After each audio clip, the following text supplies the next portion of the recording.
Ayan guys, magandang umaga. Meron tayo ditong Bluetooth speaker. Ito. Ang brand nito ay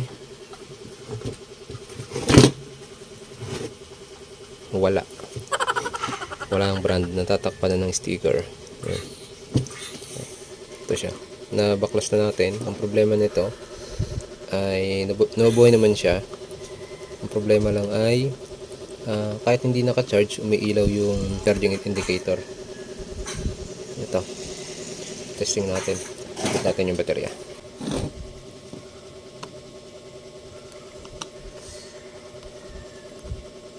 Ayun o. Nakailaw na kagad yung charging indicator niya nung kinabit ko yung baterya. Tapos, nainit yung kanyang IC. Ayan. Lalo na pag naka-charge. Ayan. May nakita ko ditong shorted. Dito banda sa ano na to. Ayan. Ito. Ayan. Nakita, na-check ko. Ito ay shorted sa tester. Ito. Tsaka ito. Ayan. Subukan natin tanggalin. I-check muna natin yung tester. Naka-buzzer mode.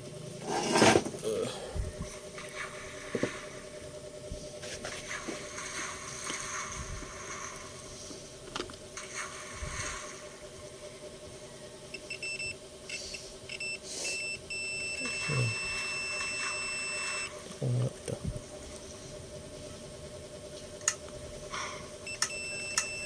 Dalawa. And guys, balik tayo dito sa ginagawa natin. Bali, natanggal ko na yung dalawang capacitor na may nare-reading tayo na shorted. Kaso, nung natanggal natin, ganun pa rin siya, shorted pa rin. So, ang may problema na talaga ay yung mismong IC. Ngayon, ang gagawin na lang natin dyan, since wala naman tayong pamalit ng ganyang IC, i-convert na lang natin siya sa ganito. Yung charging module ulit. Ito yung ganito. Ayan. Kakausapin ko na lang yung maaari kung saan pwede ilagay. Kasi walang paglalagyan dito na maayos sa kanyang speaker. Maliit yung pwesto. Ayan. And so ayan guys, nakabitan na natin yung charging module. Bali din natin nilagay yung charging module sa gilid ng baterya niya. May pinakang holder kasi yung baterya, dala natin kinabit. Tapos ginawa ko dun sa IC, disable ko na lang yung connection. Tapos para hindi nakalabas yung charging module natin, ang ginawa ko yung para sa charging pin ito. Yun, yung galing dito. Ayan, yung galing dyan, kinat ko na lang din para dito pa rin magsasaksak ng charger. Nakakonekta naman siya dun sa charging module. Testing natin.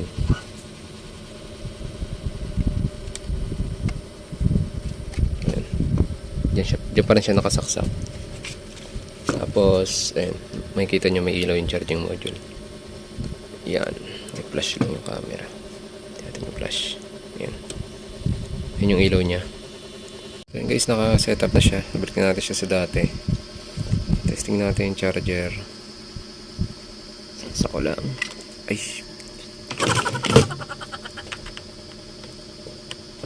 Ayan. Ayan, makikita nyo yung kulay red sa loob. Ayan. Pero at least, nakikita pa rin yung indicator ng charger. Tapos, pag kulay blue nyan, sabihin puno na. Tapos ito yung wayan niya. Suntex Apollo Supreme Pro. Ayan.